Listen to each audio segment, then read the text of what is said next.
Success isn't random. It follows a code. Welcome to the Conant Code, where we break down the strategies, challenge the myths, and uncover the truth in 5 minutes or less. Now, let's crack the code.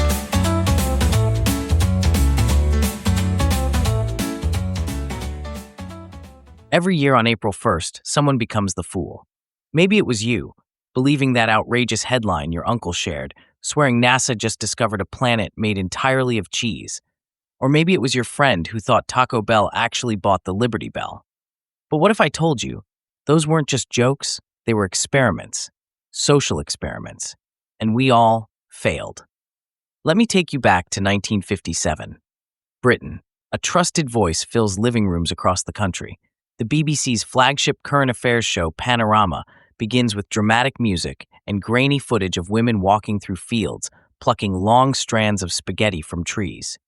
Narrator: thanks to a very mild winter and the virtual disappearance of the spaghetti weevil, Swiss farmers are enjoying a bumper harvest this year. Sounds ridiculous, right? Except thousands of viewers believed it. People actually called in, asking how they could grow their own spaghetti trees. The BBC told them to put a strand of pasta in a can of tomato sauce and hope for the best. Fast forward nearly 40 years.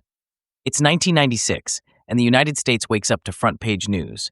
Taco Bell has bought the Liberty Bell. They're renaming it the Taco Liberty Bell.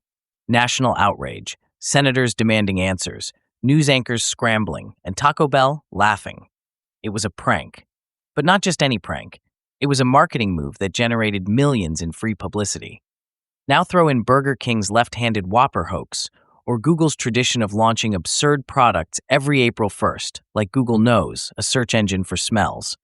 These aren't just gags, they're trust tests, and we keep failing them.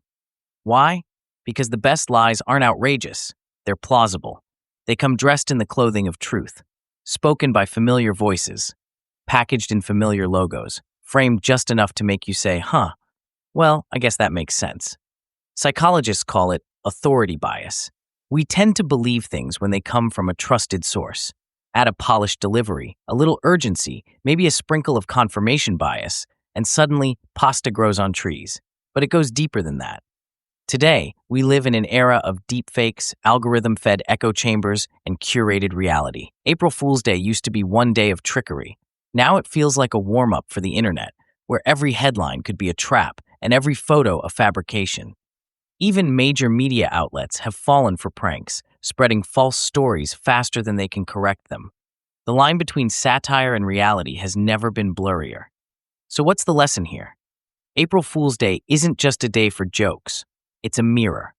It shows us how easily we buy into a lie when it feels true, how facts become flexible, how we value being entertained over being informed.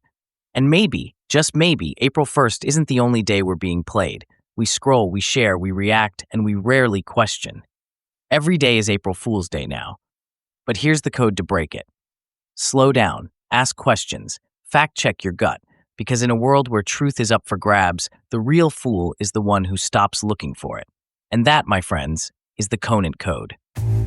That's it for this episode of the Conant Code. If you got something out of it, share it with a friend, follow the show, and leave a review on your favorite podcast platform. More insights, more strategies, and more code breaking coming soon. Until next time, keep thinking, keep building, and keep pushing forward.